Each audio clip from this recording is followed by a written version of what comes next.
Our next speaker is Dr. Roger Chou. Dr. Chou is a professor in the Department of Medicine and Medical Informatics and Clinical Epidemiology at Oregon Health and Science University School of Medicine, and also staff physician in the Internal Medicine Clinic at OHSU. Welcome, Roger.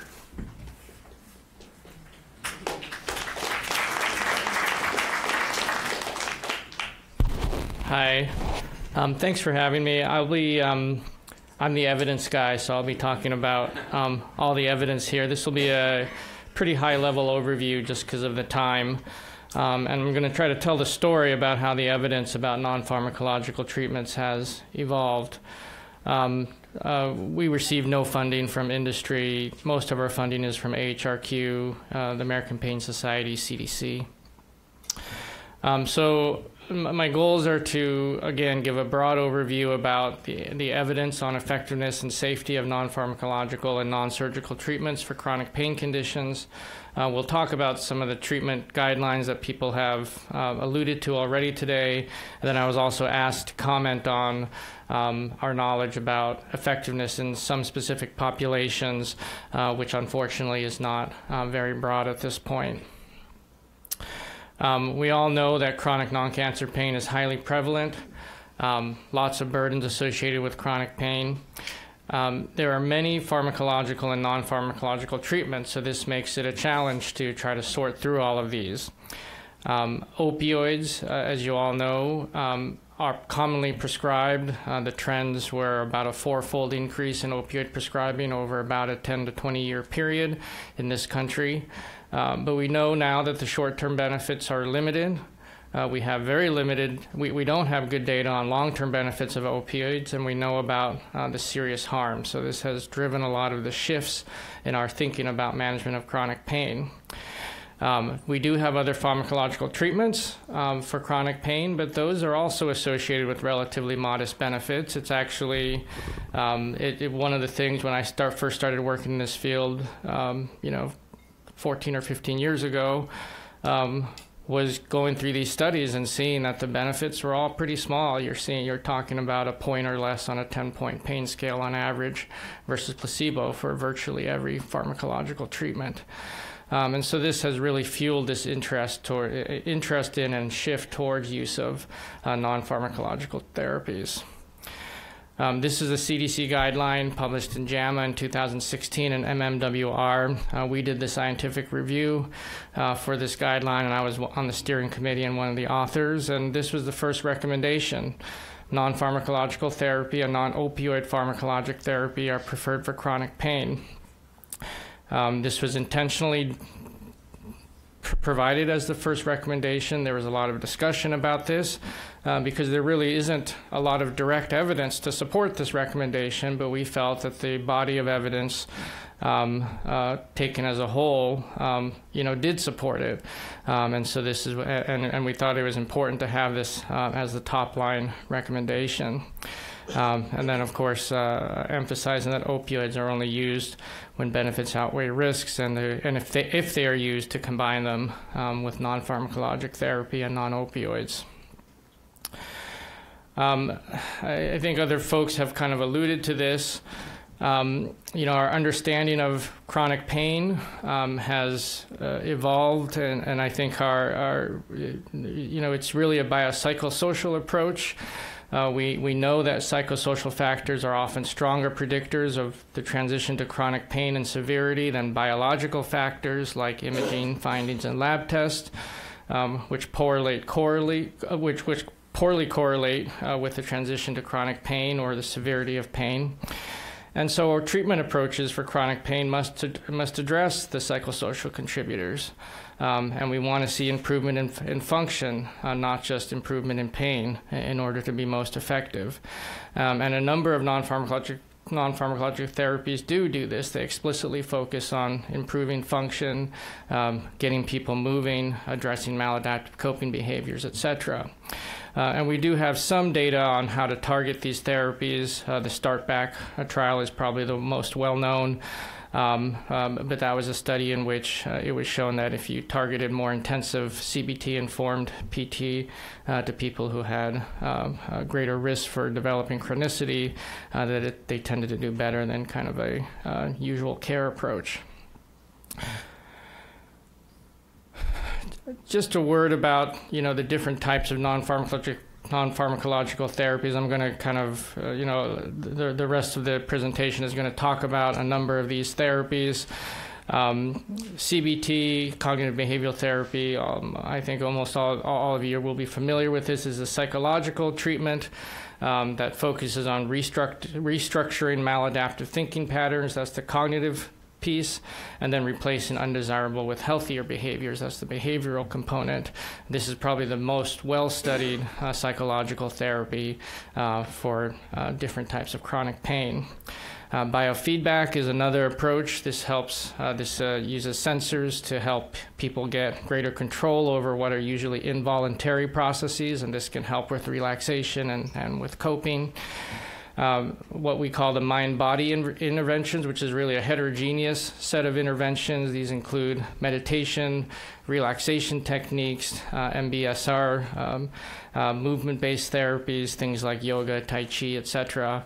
And the evidence really has grown in just over the last 5 or 10 years for these therapies in chronic pain. Exercise therapy, there are many different types.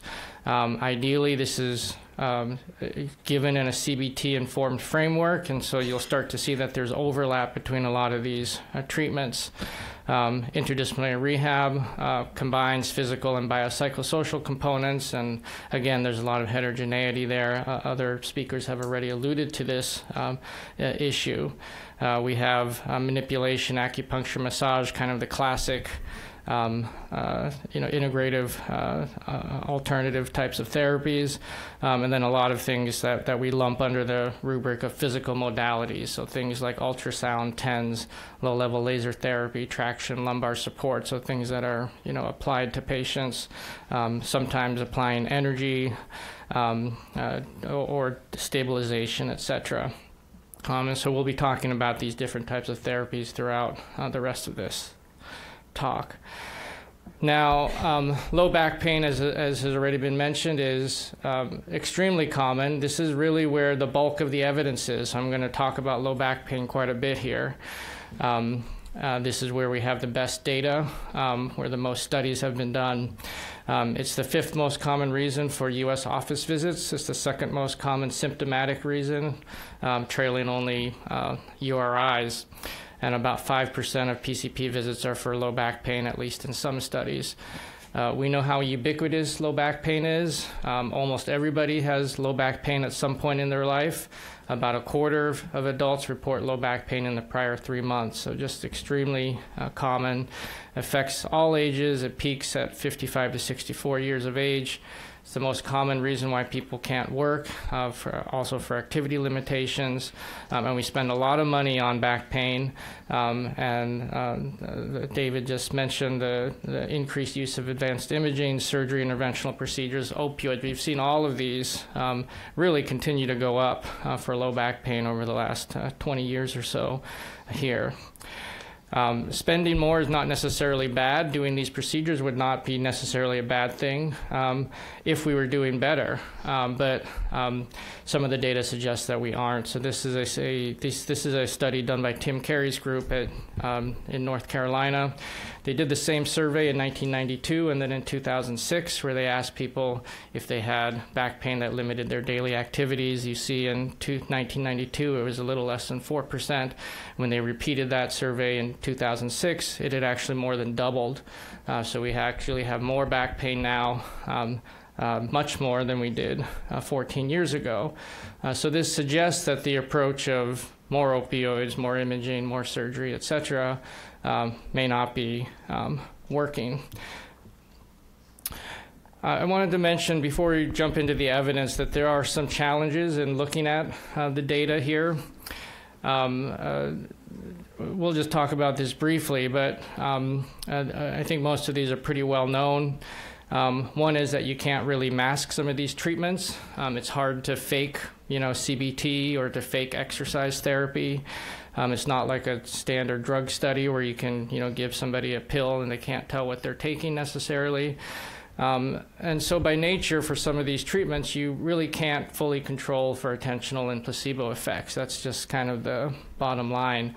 I think we have to accept that, but just kind of recognize that there is undoubtedly some nonspecific effects that we're seeing here.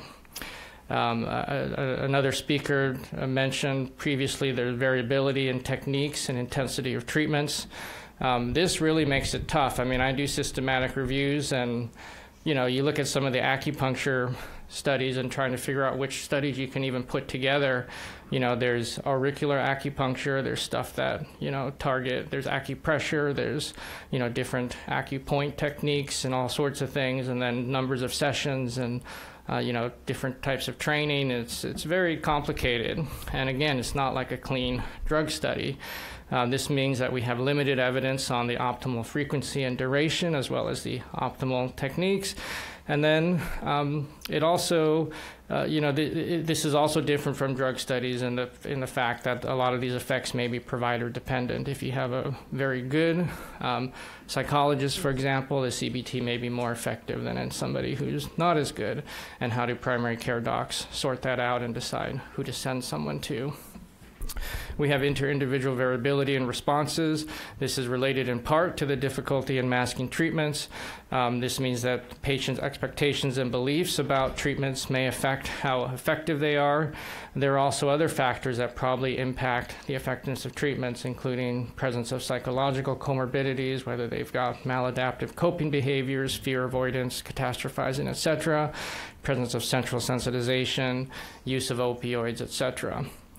As I said before, the magnitude of effects is generally small and short-term for drug therapies. They're also generally small and short-term for most non-pharmacological treatments. We're talking about a point or slightly less on a 1 to 10-point pain scale on average. Some people do better, some people do worse. But this is the magnitude of effect that we're dealing with here. And data on functional effects has traditionally been more limited.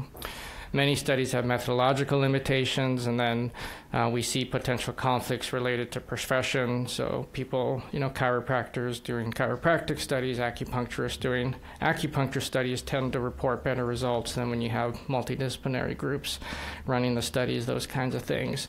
So some possibility for bias, etc. So all of these factors we have to deal with when we're looking at this data. This was the first guideline that I worked on. This is, this was when I was naive and didn't know that much about chronic pain, and then this has become like my life. And one of the things in this guideline is we looked at all the non-pharmacological treatments, and this was eye-opening to me. My background is internal medicine. I did not know that much about non-pharmacological treatments. You start going through the evidence and you say, look, the data is actually pretty similar if you look at these non-pharmacological therapies and pharmacological treatments. This was surprising to me, with all the caveats that we had talked about. And so you can see that these are all therapies where, or the first, until the last line there, these are all things that we at least found some evidence of small to moderate to substantial benefits, with the quality of evidence ranging from fair to good.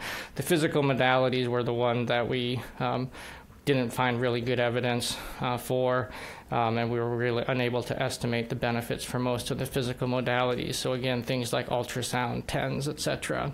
But for manipulation, acupuncture, exercise, psychological therapies, etc., we found some data there. So the 2007 guideline, which I led, this is for the American College of Physicians and the American Pain Society. Several people in this room were involved in that guideline as well. This was really the first national guideline to recommend these non-pharmacological treatments. It recommended spinal manipulation, massage, yoga, acupuncture, relaxation as treatment options. We were unable to provide much guidance on selection of therapies, so which therapy to do first, or how to sequence the therapies, using combinations of therapies, etc. We weren't able to say much about individualization of treatment. Again, it was kind of this menu where you'd say, there's 10 or 12 things that look like they work and kind of pick one. There's this question about active versus passive approaches. Is it better to do, say, exercise versus having somebody get a massage, that kind of thing? We really didn't have much data to, comment much on this. And we really had little guidance on optimal techniques, intensity, duration, or timing of therapy. So this guideline was published in 2007. It was the second most downloaded article on Annals of Internal Medicine. Even 10 years after it was published, it was one of the top 5 downloaded articles from Annals. Just kind of, I think, speaking to the need for these types of guidelines and the interest people had in this topic. We were commissioned to do an update of that review in 2017 by AHRQ that the ACP used to update their guidelines. So this guideline was finally updated last year. And Dan and Steve and others have already commented on this. This just kind of summarizes the main findings of our update. We found more evidence to support yoga, Tai Chi, mindfulness-based stress reduction, so 3 of these mind-body interventions that we had talked about before. Yoga was more effective than usual care or education, similar in effectiveness to exercise. Tai Chi was more effective than waitlist versus no Tai Chi. This is based on just a couple of studies. And then mindfulness-based stress reduction. Several trials, including the trial that Dan led, found MBSR to be similar to CBT and more effective than usual care. So kind of, again, giving more options in terms of potential treatments. For the physical modalities, again, we didn't find much evidence to support their use. So in 2017, ACP updated their guideline. So it was for treatments for all back pain. We're going to just focus on the chronic piece here. But as has been mentioned, the major shift here was really to say that non-pharmacological therapies are preferred for chronic back pain. This was based on the principles that the effectiveness of non-pharmacological therapies and pharmacologic therapies were similar, and that non-pharmacologic therapies are associated with fewer adverse events, particularly when you start talking about things like opioids and even to some degree NSAIDs and stuff like that. And again, there was stronger evidence and recommendations for some of these mind-body interventions. This was the kind of, just this year we did another review. This is for AHRQ as well. This is non-invasive, non-pharmacological treatments for chronic pain. And we, when we were asked to do this review, our first reaction was, this is too big. How can we do this review? There's dozens of therapies and dozens of conditions. How could we do something that's actually useful for people? And we made a few decisions when we did this review. One was that we wanted to focus on durability of treatment effects. So not just whether you feel better while you're doing the treatment, but whether there's actually some sustained effects that 1 month or more after completing the treatment, are there still effects? We thought this would provide even better evidence about the effectiveness of non-pharmacological treatments. If you could show that 6 months after finishing a course of exercise therapy that people were still benefiting, that would actually be a pretty strong, supporting data. We decided to focus on 5 common chronic pain conditions: low back pain, neck pain, osteoarthritis, fibromyalgia, tension headaches. We chose these because they are common. We also chose them because they don't really have what I would call specific treatment. So it's not like rheumatoid arthritis where you have DMARDs or migraine headaches where there's specific, abortive treatments and things like that. The treatments for these are what I'd call relatively non-specific. So we chose these 5 conditions. Instead of trying to look at every single comparator, right, if you tried to look at, each non-pharmacological therapy versus another, you'd have, hundreds of potential combinations of therapy. So we said, let's try to identify a standard comparator so we have something to compare everything to in terms of the interventions, so we can kind of make sense of what we have here. Exercise really turned out to be the standard comparator for all of these conditions. The exception was headache, where there was tension headaches, where there was pretty good data for biofeedback and not much evidence to support exercise. And then we had some challenges in conveying all this information, which I'll talk about briefly later. So this is kind of our main summary table. So this kind of packs in a lot of information. This is chronic low back pain versus usual care, sham, attention control, or wait list. So kind of basically the intervention versus not giving the intervention. We looked at function and pain. We intentionally have function first, even though we know there's less data on it. We think it's an important outcome and wanted to kind of emphasize that instead of putting, people always put pain first, and we said, function is more important. So we put function first. We also have pain. Each of those boxes shows the effects at short term, which was up to 3 months after the end of treatment, intermediate term, which is, I believe, 3 to 6 months, and then long term, which is like a year or longer.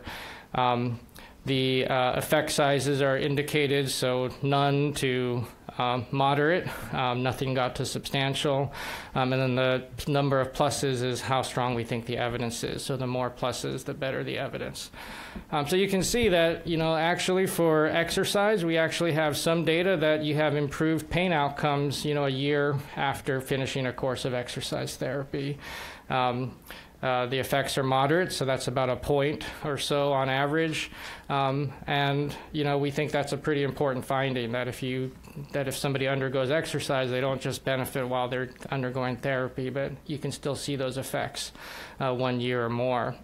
With psychological therapies, primarily CBT, we saw slight effects, so that's a 5 to 10 points on a 100-point pain scale for both function and pain a year or more after treatment.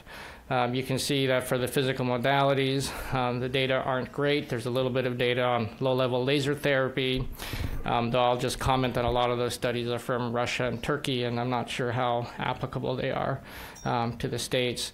We do have some data on sustained effects after spinal manipulation and massage. For mindfulness, we saw some effects on pain at intermediate term. For yoga, acupuncture, and multidisciplinary rehab, again, we have some data here.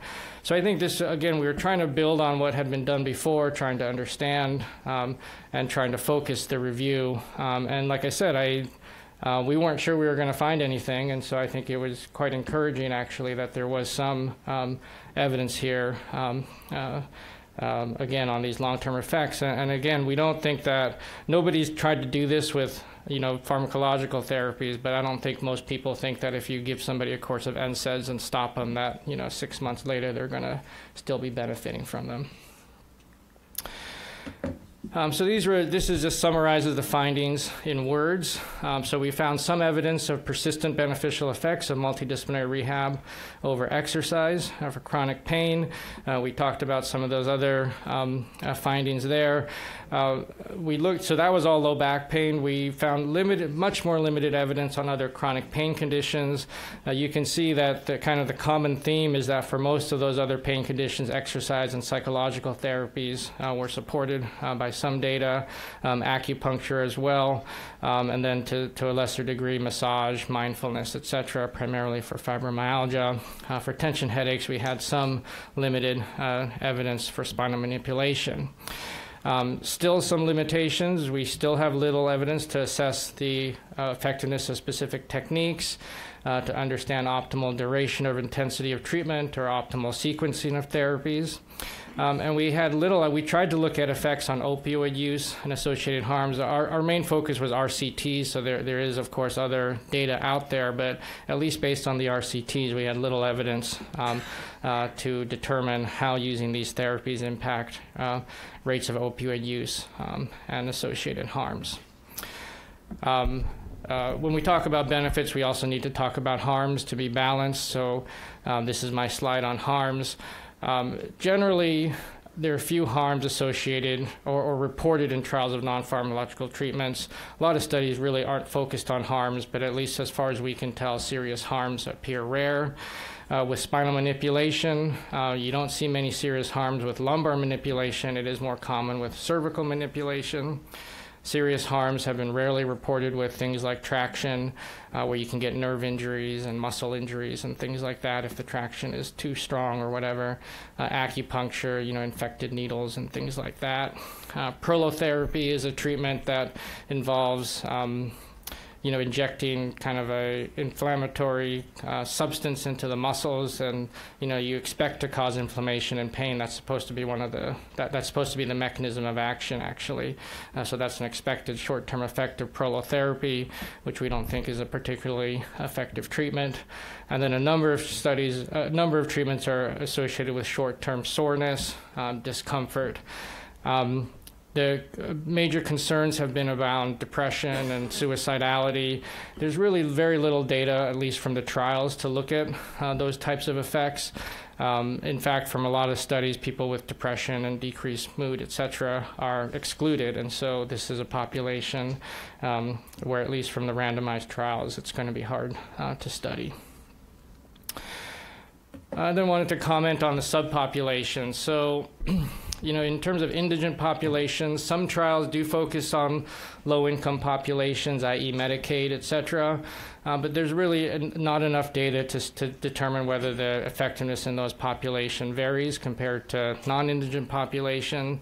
We know that access and comorbidities are likely to be issues in this population. We just don't have a lot of data there. In terms of age, again, we have little evidence to determine how effectiveness of non-pharmacological treatment varies by age. Some data indicate that mindfulness, CBT, exercise can be effective in older populations. And then for race ethnicity, I haven't seen clear evidence of any race or ethnicity effects, though again, data are limited. And as I mentioned earlier, patient expectations and beliefs can impact effectiveness and can be impacted by culture and where you live. So things like acupuncture may be more effective in cultures in which acupuncture is kind of an accepted treatment modality. This is very hard to read. This is just what I just wanted to show you. We've tried to, we produce these huge evidence reviews that nobody can read because they're, 800 pages long.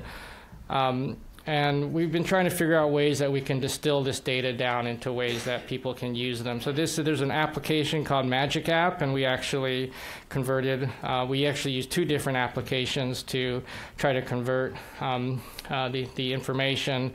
So this is the Magic App evidence summary. So you can look at this is for people with low back pain. This is looking at MBSR versus usual care or attention control. You can click on the different outcomes, and then you can kind of click through the different data. You can get the references and what the evidence shows and everything on it. So it's kind of a neat little way that, if somebody's interested in spinal manipulation, they don't have to hunt through the whole report. They can just look through here. This is another way that we've looked at to try to translate this information. This is Tableau. This is another app. And again, you can see that, the different colors indicate what type of intervention you're looking at. You can actually click on those bars, and then it shows you which studies are there, and then the effects from each of those studies. You can see on the bottom, you can see actually what the specific interventions are. So, electroacupuncture versus laser acupuncture are different colors in that. So kind of a neat way. We've been trying to play around with some of this stuff. We were actually just commissioned by AHRQ to redo this, to update this review. So we'll be exploring ways that we can, again, try to present the data for people. This is just a slide. This is actually about the state of Oregon. So, amid the opioid crisis, states start embracing alternative medicine.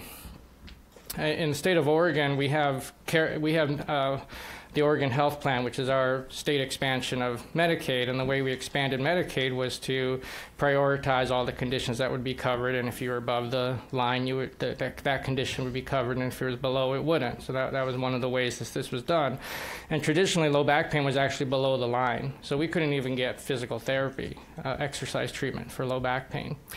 So what they did is they moved low back pain above the line, so it's now a covered condition, and they actually are encouraging use of yoga, acupuncture, alternative types of therapies, as well as exercise therapy and CBT before prescription drugs. So there's some interesting work being done in the state. We're actually studying what the effects of these healthcare policy changes may have been. Just some things that we're looking at, living systematic reviews. How can we kind of continually update these reviews so that we can incorporate the best evidence instead of waiting 2 years or 3 years or whatever to do a new review? Network meta-analyses, IPD, open access. How do we look at some of these complex interventions, et cetera? So in conclusion, lots of non-pharmacological therapies are available for chronic pain. A number are associated with effects on pain and function that are similar to pharmacological therapies, but like I said, we now have some evidence of persistent or sustained effects. The harms are generally small. The use of active pharmacological therapies, at least, is consistent with the biopsychosocial approach, and these I would consider things like exercise, mind-body interventions, psychological therapies, interdisciplinary rehab, which I would argue may be first-line treatments. So this is one of my kids. This was just over Thanksgiving break. This is near Las Vegas. They're very good climbers, and that's my wife. So, great.